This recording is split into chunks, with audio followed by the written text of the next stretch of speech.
In 1997, a boy vanished from his family's farmhouse without a trace. No broken windows, no footprints, just one strange thing left behind. The furnace in the basement began to breathe. Now, nearly 30 years later, his sister has come home, and behind that same furnace wall, something is waiting, something that remembers, and it just knocked back. Before we begin, make sure to subscribe, because some stories weren't meant to stay buried. Emily Kessler hadn't heard her mother's voice in almost 6 years, and yet, the letter in her hand made it impossible not to think of her. The envelope was yellowed and unsealed, as if it had been opened once and closed again by guilt. There was no return address, just a name, Emily Kessler, scrolled in handwriting that made her stomach turn. It arrived on a Thursday, tucked between a bank statement and a real estate flyer. Inside was a single sheet of lined paper, folded once, no date, no greeting. He's still there behind the furnace. Emily sat down at the kitchen table, her heart pounding so hard she could hear it in her ears. The apartment around her was still, refrigerator humming, a faint city siren in the distance, the pale glow of morning pressing through the blinds. Her coffee had gone cold, the spoon trembled slightly in its saucer. She read the words again. Her first instinct was to tear it up, her second was to call her sister, her third, and the one that won, was to stand up and cross to the hallway closet. She reached into a dusty box labeled 1997 photos, clippings, police flyers with her brother's face on them. Jacob Kessler, age 8, last seen the 2nd of June, 1997. The farmhouse had been searched, every inch of it, so they were told. The police said there was no sign of a struggle, no signs of a break-in. Jacob had simply vanished. The only part of the house they couldn't access was the basement utility room, the old boiler and furnace area, sealed shut with a rusted latch. The door had been warped shut by a winter flood. They said nothing significant was behind it. But Emily remembered something different. She remembered the sound that used to come from behind that door. Not the clank of old pipes, but something softer, like whispering, like scratching. She never spoke of it, not to her mother, not to the detectives, and not to her therapist. Until now, she had let herself believe it was all a child's imagination. But now, he's still there behind the furnace. She pulled her phone from her pocket. The contact was still there, though she hadn't used it in years. "Mom." The line rang once, twice, then a click. A voice answered, thinner than she remembered. "Emily." Emily froze. The sound of her mother's voice unlocked something she didn't expect. Not anger, not sorrow, but fear. "You got one too, didn't you?" Emily asked quietly. Her mother was silent for a beat. Then, "Yes, this morning. Did you call anyone?" "Number. Why not?" Her mother's voice faltered. "Because I think it's time." Emily stared down at the letter, her fingers curled around it. "I'm coming home," she said. The drive north felt like moving backward through time. Emily passed familiar exits on the highway. The lake with the leaning dock, the billboard for the old dairy farm that had closed when she was a teenager. Each mile peeled away a layer of her present life, until she was no longer 39 with a project deadline and a rent-controlled apartment in the city. She was 11 again in the back seat of her father's Buick, Jacob beside her, humming to himself, inventing a song with no words. They used to play a game in the car, spotting certain trees they named, counting broken fence posts like stars. That stopped the summer he went missing. After that, there was no music, no counting, just silence. The farmhouse appeared over the rise like something out of a memory she had tried too hard to forget. The gravel driveway was choked with frost. The mailbox hung by one rusted screw. The front windows, once filled with light and sun-bleached curtains, were now empty, black rectangles against the weathered gray wood. Emily pulled up slowly, tires crunching over brittle ice. She turned off the engine and sat in the quiet. No birds, no wind. She had forgotten how still the place could be. The front door opened before she could knock. Her mother stood framed in the doorway, smaller than Emily remembered, wrapped in a pale cardigan. Her once dark hair was streaked with silver. There were deeper lines around her mouth, and a shadow behind her eyes that hadn't been there before. Neither of them moved. Finally, her mother stepped back. "Come in, I kept the heat running just in case." Emily crossed the threshold and into the past. The house hadn't changed much. The same braided rug in the entry, the same grandfather clock that hadn't worked since 2003. A faint scent of cedar, old coffee and something faintly metallic lingered in the air. Not unpleasant, just strange. On the hallway wall, Jacob's school photo still hung in its plastic frame. The same toothless smile, the same too big flannel shirt. Emily paused in front of it. He would have turned 34 this year, her mother said quietly. Emily nodded, unable to speak. In the kitchen, her mother poured tea as if no time had passed. They sat in silence for a while, both cupping their mugs like something sacred. Eiley finally reached into her coat and slid the letter onto the table. Her mother didn't look surprised. "I burned mine," she said softly, "but I memorized it first. Do you think it's real?" Her mother didn't answer. She stared at the tea as if reading answers in the steam. "You know what the police said," she finally murmured, "that the furnace room was inaccessible, that he likely wandered off." Emily's hand clenched, but he didn't just wander off. "No," her mother agreed, her voice barely a whisper. "He was afraid of the basement. You remember?" Emily did. "He used to cry if the door was open too wide, said something lived behind the furnace, a whispering shadow." Everyone thought he was just being imaginative, but Emily had heard it too, once. And now someone, or something, wanted them to look again. Later that night, after her mother had gone to bed, Emily stood at the top of the basement stairs. The door creaked as she opened it. Cold air spilled up from the darkness. She clicked on the light switch. A dim bulb flickered to life, casting shadows along the concrete steps. Each creak beneath her foot sounded too loud.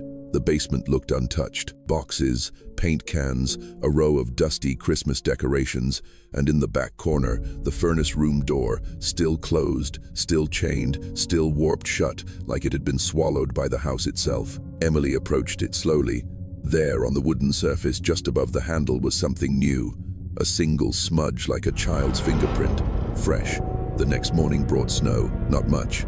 Just a dusting that frosted the tops of the fence posts and coated the porch railing. Emily stood at the window, coffee in hand, watching it fall in slow spirals. Her mother was still upstairs, likely asleep or avoiding her. At 9:13 a.m., someone knocked on the front door. Emily blinked. The sound startled her. The house was so far off the road. Visitors were rare, especially in winter. She opened the door cautiously. An older man stood there in a tan parka, wool gloves, and a faded twin's cap. His breath curled in the cold air. His eyes were kind, but sharp. "Emily Kassler?" he asked. "Yes." He smiled faintly. "Didn't think you'd remember me. I'm Walt Henderson. I live up on Ridge Lane. Your dad and I played high school baseball together. I helped board up the place after everything." She stared for a moment. The name clicked. Walter. The neighbor who used to give them extra tomatoes in the summer. The man who used to plow their drive before the county snow crews came. "I remember you," she said. "You used to call Jacob spaghetti legs." Walt chuckled. He hated that. Emily managed to smile. "I saw your car in the driveway last night," he said. "Figured you came back for a reason." She hesitated. Someone sent a letter. Walt's expression changed just slightly, like a curtain shifting in a closed room. "What kind of letter?" Emily opened the door wider and gestured toward the kitchen. "You want coffee?" They sat at the kitchen table, the same table where Jacob had once built towers out of sugar cubes. Emily slid the letter across. Walt didn't touch it. He read it, then leaned back, folding his arms. "I'll be honest with you," he said. "You and your brother were good kids, but I always thought there was something wrong with that basement." Emily stiffened. "What do you mean? You ever hear a house breathe, Emily?" She frowned.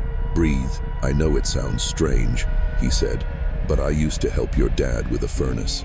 Every fall, right before the freeze, there was something about that room. It was too warm always, even with the heat off. And when you stood by the back wall, it felt hollow." Emily's fingers gripped her coffee mug. "Hollow?" Walt nodded like there was space behind it. "I told your dad once. He just smiled, said the house had secrets." Her voice came out low. "And then Jacob went missing." Walt looked at her steadily. "I never believed he ran off. Kids don't run without shoes. Not in this part of Minnesota." Emily swallowed hard. "The furnace room is still sealed. You should have someone look at that wall." She nodded slowly. Walt reached into his coat and pulled out a folded newspaper clipping, yellowed, brittle. He laid it on the table. It was a short article dated the 5th of June, 1997. Title, Local Boy Still Missing, but someone had circled something in red ink. A name, Michael Hullbrook, age 56, maintenance contractor, previously employed by the Kessler family, reported missing 2 days after Jacob. Emily's heart dropped. "I don't remember this," she whispered. "Most people don't," Walt said. But 2 people went missing that week, not one. Later, as Walt left, Emily stood at the door, watching his figure disappear down the snowy path. She returned to the kitchen and picked up the article again, reading the name over and over, Michael Hullbrook. The name meant nothing to her, but maybe it meant something to the house. She glanced toward the basement. She didn't know what she'd find behind the furnace, but she no longer believed she'd find only memories. The snow kept falling through the afternoon, softening the roof lines, blanketing the past in white. Emily sat at the dining room table with the old family photo box open before her, photographs and clippings scattered like pieces of a forgotten map. The name Michael Hullbrook echoed in her mind. She had spent an hour going through the newspaper archive online, trying to find more. Nothing. One article, one mention, and then silence, as if someone had erased him. She picked up a photograph of her father taken a year before he passed. He stood by the barn with a young man, maybe early 52nds, clean-shaven, tall. He wore a tool belt and was holding a thermos. It was the kind of photo you wouldn't look twice at. But on the back, in faded blue ink, her mother had written Fall Maintenance Day. Me, Jack, and MHMH. Emily stared at the initials. She climbed the stairs 2 at a time. Her mother was awake, seated on the edge of her bed with a quilt wrapped around her shoulders. Her eyes flicked to the photo in Emily's hand, then back to her face. "Why didn't you tell me about him?" Emily asked. Her mother said nothing. Michael Hullbrook. He worked here. He went missing the same week Jacob did. That's not a coincidence. Her mother looked older in the light, thinner, almost translucent, like someone who'd been worn down from the inside. "We never knew for sure he was missing," she said finally. "He was a quiet man, came twice a year to service the furnace and water heater, never stayed long. Then one year he didn't come back." Emily sat beside her. "You wrote his initials on this photo." "I shouldn't have." "Why?"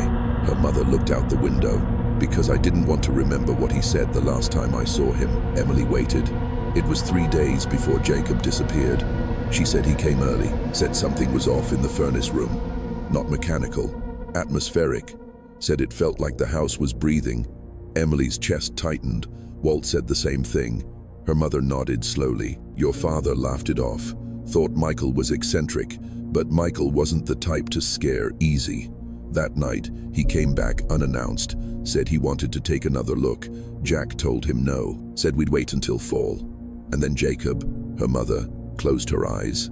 And then everything changed. That night, Emily couldn't sleep. She wandered the halls, touching picture frames, opening drawers, searching for anything else that might connect the threads. In her father's old desk, she found a thick manila folder labeled Property, Kessler Farm. Most of it was utility bills, but one paper slipped free from the back, a hand-drawn diagram. The basement dated 1973. She looked closer. On the diagram, a narrow rectangle had been labeled Storage Tunnel, sealed in red ink. It extended behind the furnace room wall. Emily's stomach turned. He's still there behind the furnace. In the morning, she returned to the cellar. This time, she brought gloves, a flashlight, and a hammer. She wasn't going to wait any longer. The door was warped and chained, but the hinges gave slowly under pressure. She struck carefully, quietly, like someone afraid to wake something.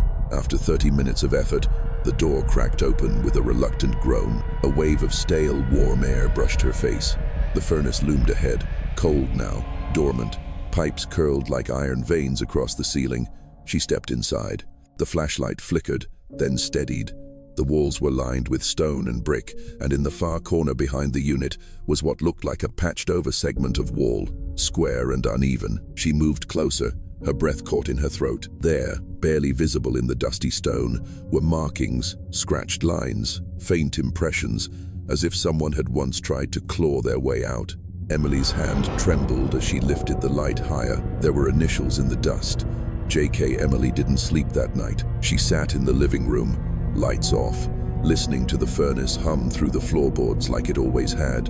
A low, rhythmic breath that never seemed to stop, even when the unit itself wasn't running. She held the photograph of the furnace room diagram in one hand and a cup of tea in the other, though it had long gone cold. Storage tunnel sealed. Why would there be a tunnel in a farmhouse basement, and why seal it? The markings behind the furnace hadn't been imagined. They were real. Deep grooves scratched into old mortar and stone, the kind of marks a person might make if they were trying to get out. The next morning, Emily made a call. The public library in town was still running, though smaller now. She asked for the archives and was connected to a local historian, a soft-spoken woman named Helen Orville, who agreed to meet her that afternoon. "I've worked with the old property ledgers," Helen said over the phone. "The Kessler place. It goes back to the late 1800 seconds. Most folks think it was always a farmhouse, but that land had a story long before your family arrived." The library smelled of paper and floor wax, just as Emily remembered. Helen was waiting in the back corner, a stack of yellowed folders beside her. "Miss Kessler," she said kindly, "I pulled what I could find from before 1950. The rest, well, it gets murky." She opened one of the folders. The land was originally part of a larger property owned by a man named Elias Granger. He ran a sort of home for troubled youth. Unofficial backwoods, not state-regulated. It shut down after a fire in 1926. Records say a section of the building collapsed. No mention of casualties, but that was common back then. Emily leaned closer. What kind of collapse? Underground. There was a root cellar and something beyond it. A bricked-over passage. The documents don't say what it led to, only that it was unsafe. When the land was sold in the 42nds, the house had been torn down. A new structure, your family's, was built over the foundation. Emily stared at her. They built the farmhouse over the ruins. Helen nodded. People did that sort of thing all the time, especially if they wanted to forget. Back at the house, Emily laid the old blueprint next to her father's diagram. The lines matched. The storage tunnel was in the same location as the old root cellar from the Granger records, and it was sealed, not with wood, but with concrete and brick. She went back down to the furnace room and crouched in the corner again. This time, she pressed her palm flat to the wall. It was warmer than the rest of the basement, and behind it, something gave slightly, like an echo behind stone. She stood abruptly, the flashlight shaking in her hand. From the stairs above, she thought she heard movement, a soft step, then silence. "Someone's here," she whispered. But when she went up, the hallway was empty. Her mother was still asleep. The front door was locked. Still on the porch, she found something resting on the wood rail. A button, worn brass, like one from a coat too old to wear, too precious to throw away. She picked it up slowly, and as she turned it in her hand, she saw, scratched faintly into the metal on the underside, the initials MH. Emily hadn't been up to the attic in over 20 years. The narrow pull-down ladder groaned under her weight as she climbed, flashlight tucked under one arm. Dust swirled in the cold air above her, stirred by her arrival like forgotten memories waking from sleep. The attic had always frightened her as a child, not because it was dark or cramped, but because it felt watched. She had once told Jacob it was where the house kept its secrets. Now she knew she'd been more right than she realized. She moved past old boxes of holiday decorations and childhood toys, her breath visible in the chill. Something drew her to the far corner, where an antique trunk sat wedged beneath a sloped beam. It wasn't labeled, and the lock had long since rusted through. Inside, under layers of yellowed linens and cracked books, she found a leather-bound journal. It was worn at the corners, the spine nearly split. No name on the front. She opened it. The 12th of March, 1996. Kessler property. Initial inspection. Emily froze. The handwriting was careful, methodical.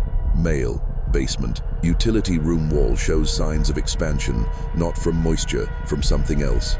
Internal pressure. Heat readings inconsistent with room temperature. Back wall sounds hollow to the tap, but only some days when it's quiet. She flipped further ahead. May 5th, 1997. The breathing wall again. This time I heard something, not a voice, not an animal, a rhythm, like someone waiting. Then toward the back, May 30th, 1997. The boy asked me if the wall was alive. Her breath caught. He said it whispered to him at night, said it remembered things. I told him it was just the furnace. I shouldn't have lied. The final entry, the 1st of June, 1997. I'm going back tonight after hours. They need to know. If I don't return, let the wall sleep, let it forget. There was no signature, but she didn't need one. It was his, Michael Hullbrook. Emily sat in the attic for a long time, the journal in her lap. She could hear the soft ticking of the house beneath her, like something old and patient. She descended the ladder and found her mother in the kitchen, wrapping a shawl around her shoulders. Where was he staying? Emily asked without preamble. When he worked here, her mother looked startled. Michael? Yes. Her mother hesitated. We had a guest room back then in the west hallway. Emily turned without a word and headed down the narrow corridor she hadn't walked in decades. The west hallway had always felt colder than the rest of the house, though her father said it was just poor insulation. She opened the door to the guest room. The mattress was gone, the curtains moth-eaten, but the space felt heavy, as though time still lived here, untouched. There was a bookshelf against the wall, mostly empty except for one object. A small toy, a carved wooden figurine, a boy holding a lantern. Jacob's. She remembered it. He'd lost it the week before he disappeared. Said it had been taken. Emily picked it up slowly, turned it over. There was something scratched into the base. Still here. That night she dreamed of the furnace, of warm stone and shallow breath, of scratching, not frantic but deliberate. And in her dream, Jacob's voice whispered, "It doesn't want to be forgotten." The next morning, the snow had stopped. The sky above the farmhouse was pale, almost colorless, the kind of cold that settled into the ground and didn't leave for weeks. Emily stood in the driveway with a set of keys in her pocket and a folded note in her hand. Walt Henderson arrived just after 10. He pulled up in his old pickup, stepped out with a crowbar and a canvas bag of tools, and gave her a firm nod. "You sure about this?" he asked, tightening his gloves. "No," she said, "but I need to know." Walt didn't press further. He followed her through the house and down the basement stairs in silence, the heavy steps creaking beneath his weight. Emily unlocked the furnace room door and stepped aside. The air inside was even warmer than before. Not like a furnace room, more like a greenhouse left in direct sunday. It felt wrong. Walt moved slowly, assessing the wall behind the unit. "This is newer than the rest," he said, tapping the bricks with the butt of his flashlight. Different mortar poured over something, and here, he pointed to the edge. These bricks weren't laid by a professional. Someone patched this up fast. Emily nodded. "There's a tunnel behind it, an old one from before the house was built." Walt raised an eyebrow, but didn't question her. He crouched to unpack his tools. Then the light shifted. Emily stepped back instinctively as the shadows on the wall seemed to ripple, not from her movement, not from the flashlight, but from within the wall itself. Walt paused. "Did you see that?" "I did." The air grew thick, not warm now, but dense, like the oxygen had been drained. Then a sound, software faint, like breath. Emily leaned in just slightly, heart pounding, and then knock once from inside the wall. She stumbled back, a cry caught in her throat. Walt froze, crowbar half raised. That wasn't us. They stared at the wall in stunned silence. "Still here." The words from the figurine echoed in her mind. "He's still there." Walt recovered first. "That's not the furnace, and it's not the pipes." Emily's voice shook. "Do we open it?" Walt glanced at the tools, then back at the wall. "If we do, we don't do it alone." They went upstairs, locking the basement door behind them. Her mother sat in the parlor, knitting something that wasn't growing. Her hands moved out of habit now, not purpose. Emily sat across from her. "Did you hear it?" Her mother looked up, and for a moment the distance in her eyes vanished. "I've heard it every night since the letter came," she whispered. Emily's breath caught. "Why didn't you say anything?" Her mother folded the half-finished scarf in her lap. "Because part of me thought it was Jacob." Emily didn't speak. "He used to talk about the wall," her mother said. "He said it listened to him, said it held memories. I thought he was dreaming, but maybe it was remembering him too." A long silence. Then her mother reached out and took Emily's hand. "If you're going to open it," she said, "do it before the next full moon. That's when it's strongest." Emily's eyes widened. "What is?" Her mother looked at her. "Whatever it is that remembers." That night, Emily sat by the basement door with a journal open in her lap. The pages seemed to breathe with her. "Let the wall sleep," Hullbrook had written, but the wall wasn't sleeping anymore. It was waiting. Emily didn't dream that night, not in the usual way. She saw the furnace room again, dark, pulsing with warmth, but it wasn't empty. A boy stood there, barefoot and pale, with dust on his cheeks and soot on his fingers. He looked up at her slowly, and though his lips didn't move, she heard the words as clearly as a whisper behind her ear. "You stopped looking." Emily jolted awake, the sound of the words still hanging in the quiet. The bedside lamp was off. She reached for it, flicked the switch. Nothing. The power was out. She stumbled into the hallway. The old clock wasn't ticking. The thermostat screen was blank. Downstairs. Her mother stood near the window, wrapped in a robe. Emily's voice was hoarse. "Power's down." Her mother nodded. It started with the lights flickering. Then the heater went. Now everything's quiet. Emily paused. "Did you hear anything else?" Her mother's hand tightened around her robe. Footsteps on the stairs.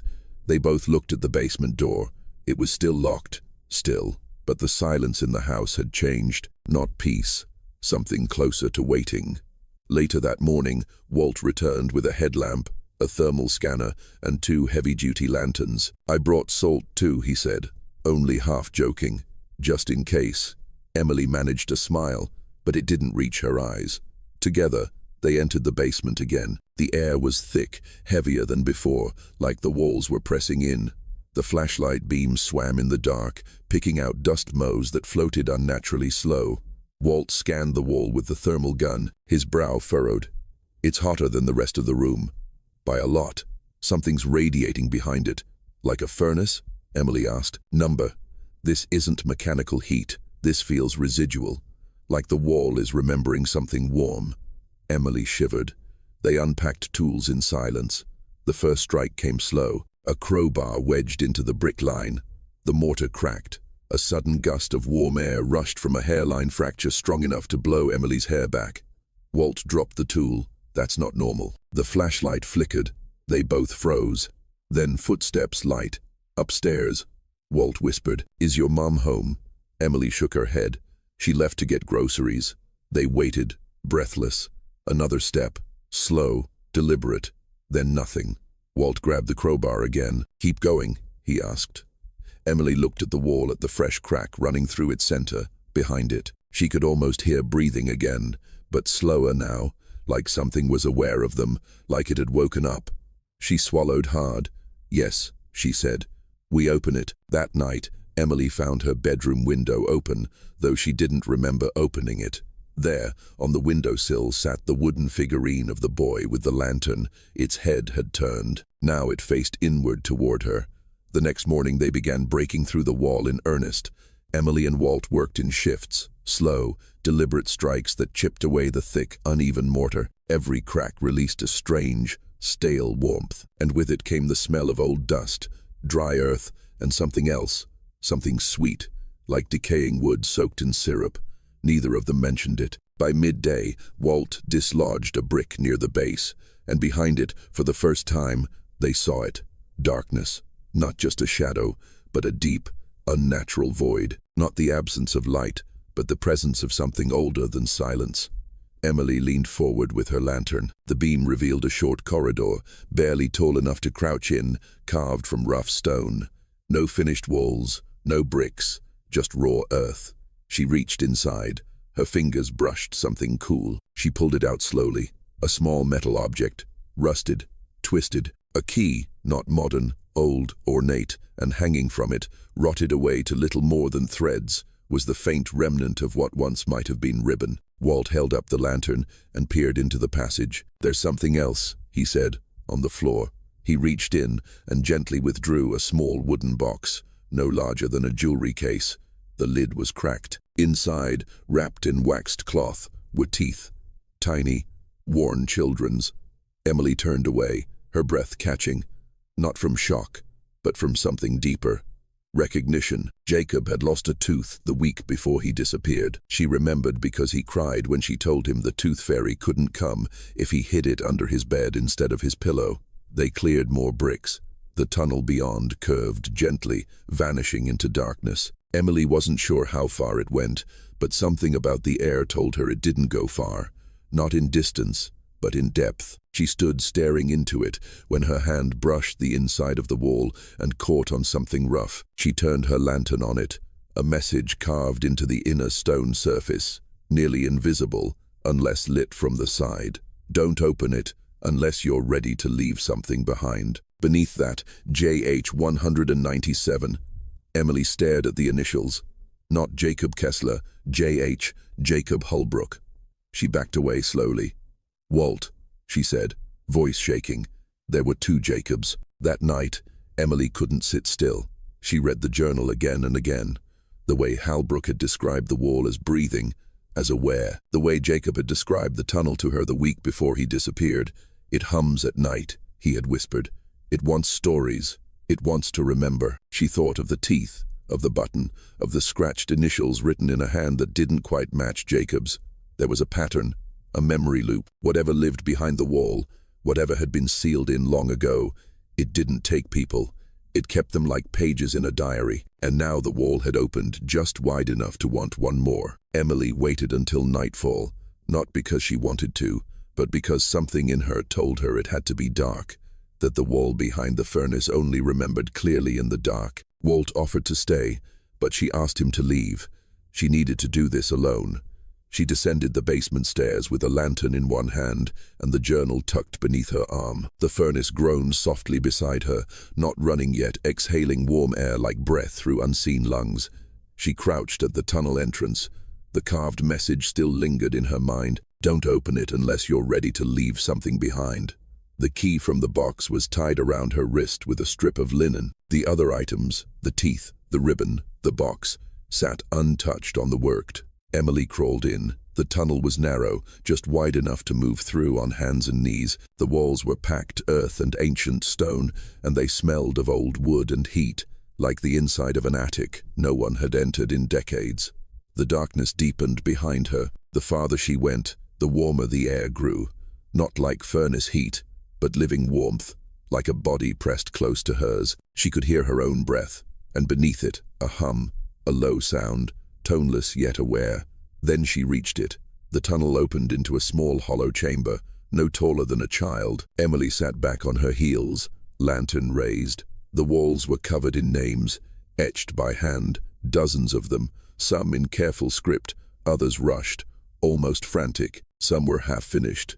E. Wright, Clara M. Jonas, T. 1938, M.H., J.H. 1997. She ran her fingers along the letters almost reverently. Then her eyes fell on a single wooden shelf, sagging with age. Laid upon it were objects: a small red mitten, a girl's broken glasses, a boy's marble, a doll's head, each one labeled with initials scratched into the shelf beneath it.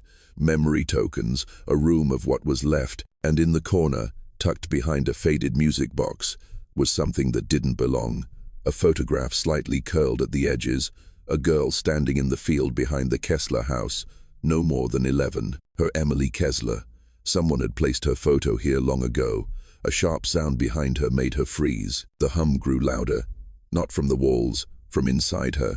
A voice not spoken, but thought, slipped into her mind like fog under a door. Will you trade? She shook her head, backing against the wall. Trade what? She whispered, but she already knew. This place kept what it remembered. One memory for another, one name for one lost. He's still here, the voice whispered. You may bring him back, but something must take his place. Emily's breath caught in her throat. Jacob alive somehow. No, not alive, but held, preserved in the house's memory like a pressed flower. Will you trade? The voice asked again. And then, just for a moment, she heard Jacob's voice in her mind. Please, I don't want to be forgotten. Emily clutched the photograph of herself. It wants a memory in return. Her story, herself. Would she vanish so he could return? Was that the price? She crawled backward, heart pounding, breath shaking.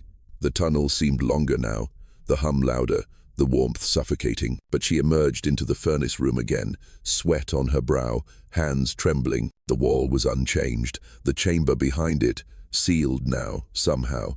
as if it had shown her only what it wanted her to see, and now it waited. Emily stood at the kitchen sink, staring through the frosted window at the empty road beyond.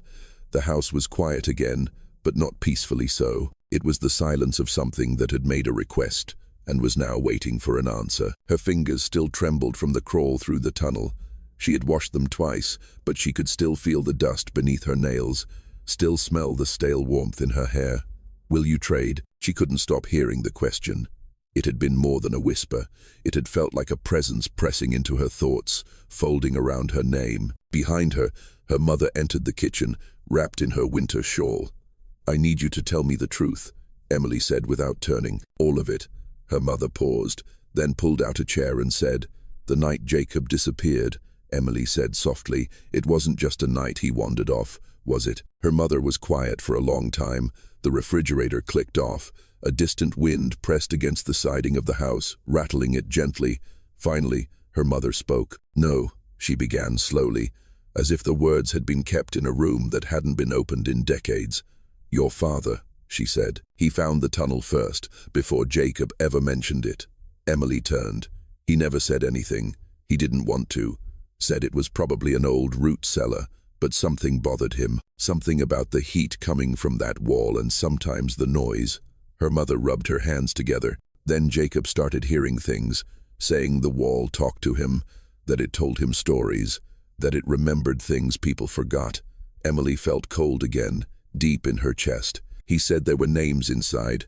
Her mother continued, "that it wanted to show him something. We thought it was imagination. Your father humored him, even let him sleep down there once." Emily's head snapped up. "What? Just once?" Jacob begged him, said the wall would stop whispering if it knew he listened. "Your father thought it was just a phase." A long pause. That night, Jacob never came back up. Her mother looked at her now, eyes shining. "We searched. We called the police. You remember? But no one could find the tunnel. It was sealed again. But you knew. I knew something had taken him or kept him.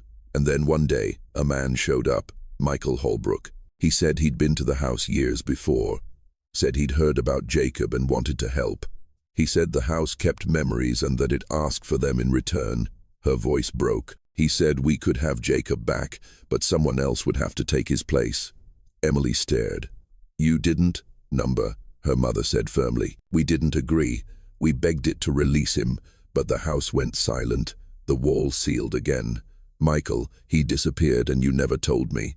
Her mother's voice cracked. "You were just a girl. We wanted to protect what little of our family we had left." Emily rose slowly from her chair. "It's asking again," she said. "Last night it offered again." Her mother's face turned pale. "You can't," she whispered. "It doesn't give.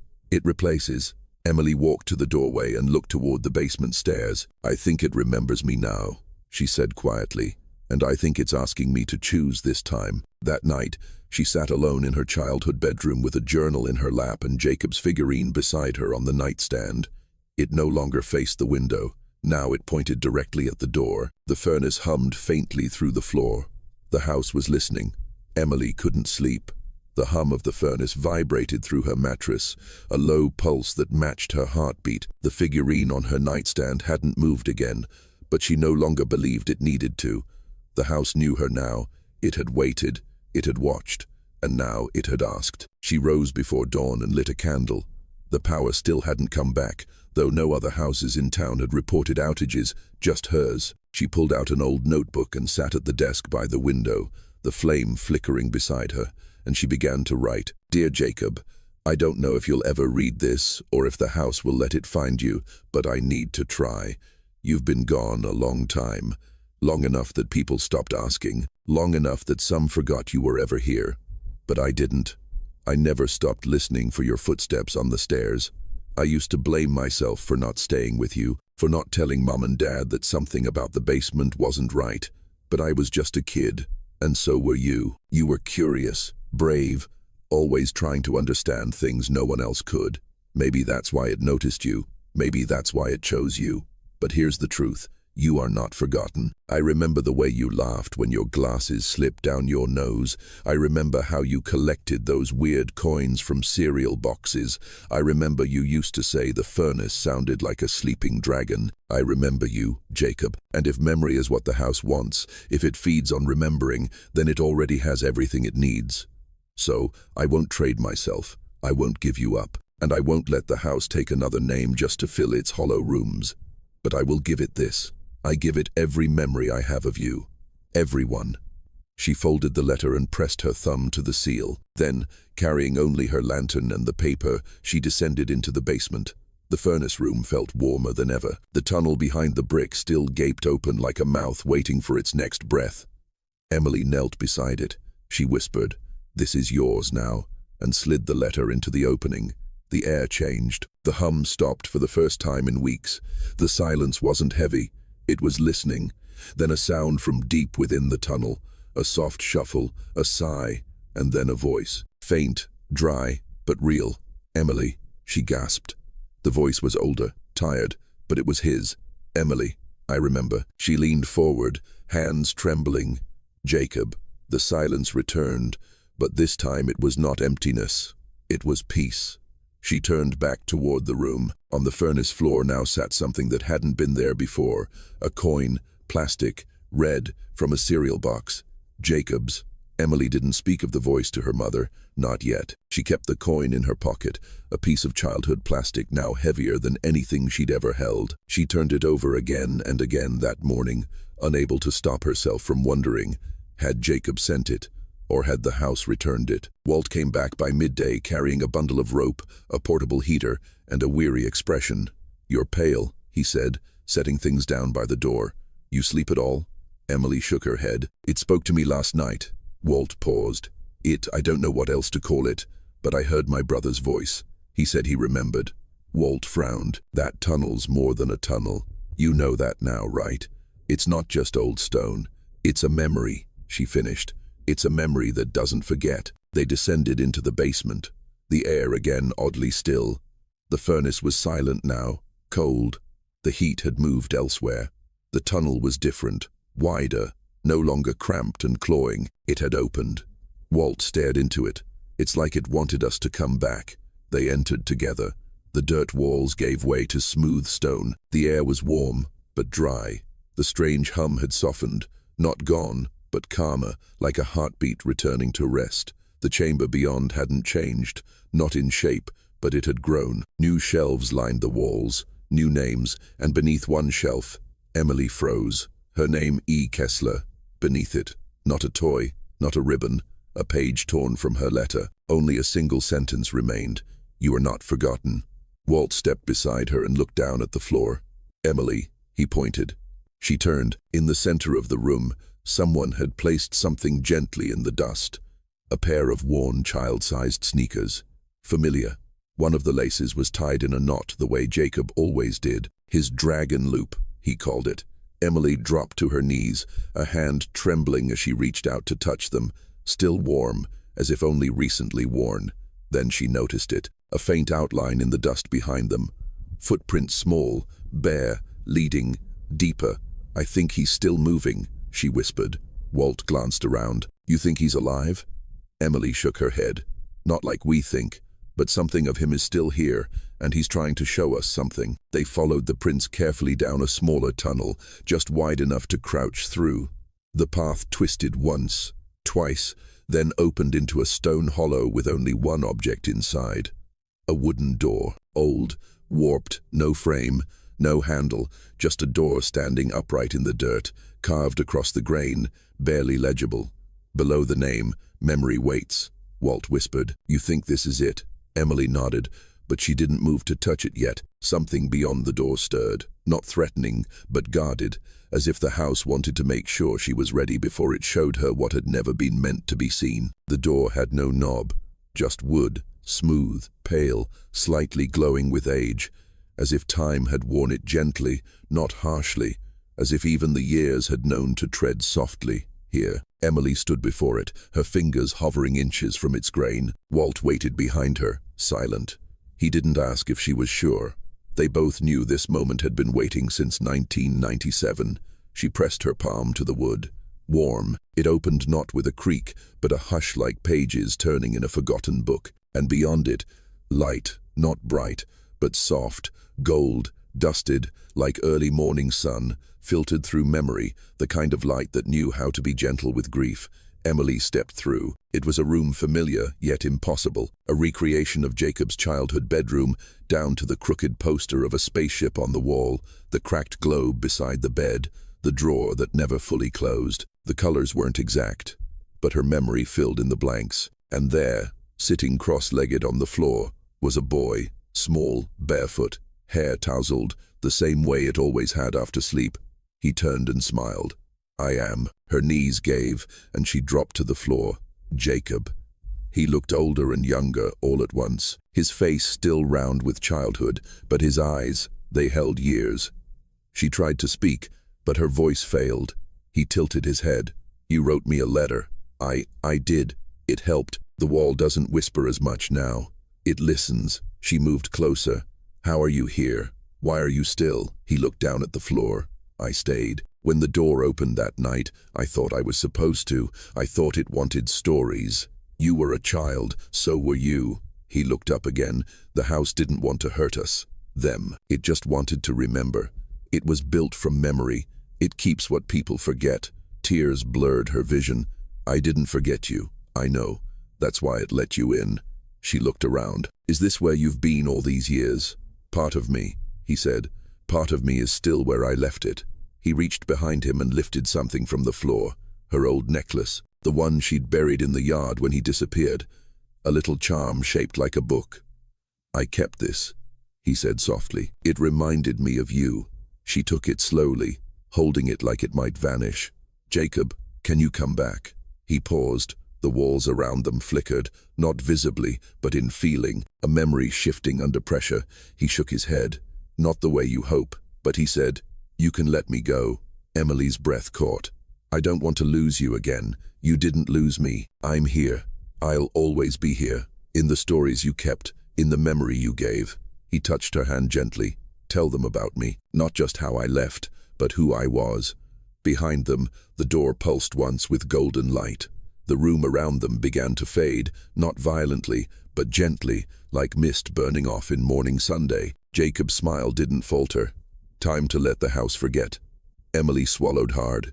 "I love you," she whispered. "I know," he said. And then he was gone. The door swung shut behind her. Walt caught her as she stumbled back into the tunnel. The photo of Jacob now in her hand. Only this time, he was smiling, a smile she'd never seen in the original photo.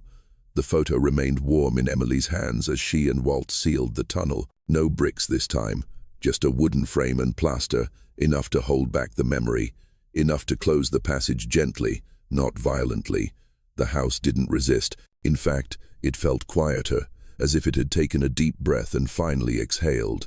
Emily placed the photo of Jacob on the mantel above the furnace. He smiled in it now, not with a haunting grin of a memory trying to escape, but with a soft, open joy of someone who had been remembered properly. That evening, while packing up her father's study, Emily opened a drawer she'd ignored for years. Inside was a letter sealed, unmarked except for her name. She opened it slowly, expecting nothing, but the handwriting was unmistakable. Michael Hullbrook. "Emily, if you're reading this, you found the tunnel. You heard the wall. I tried to understand it. I thought it was haunted.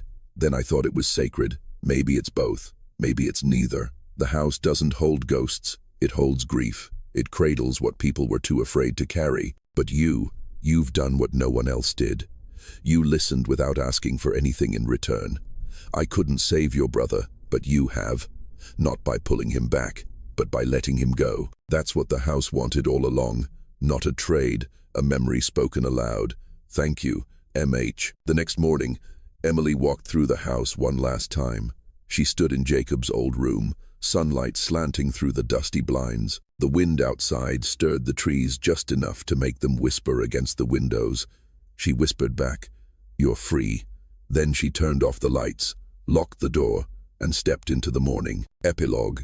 1 year later, the farmhouse was sold to a young couple with a child.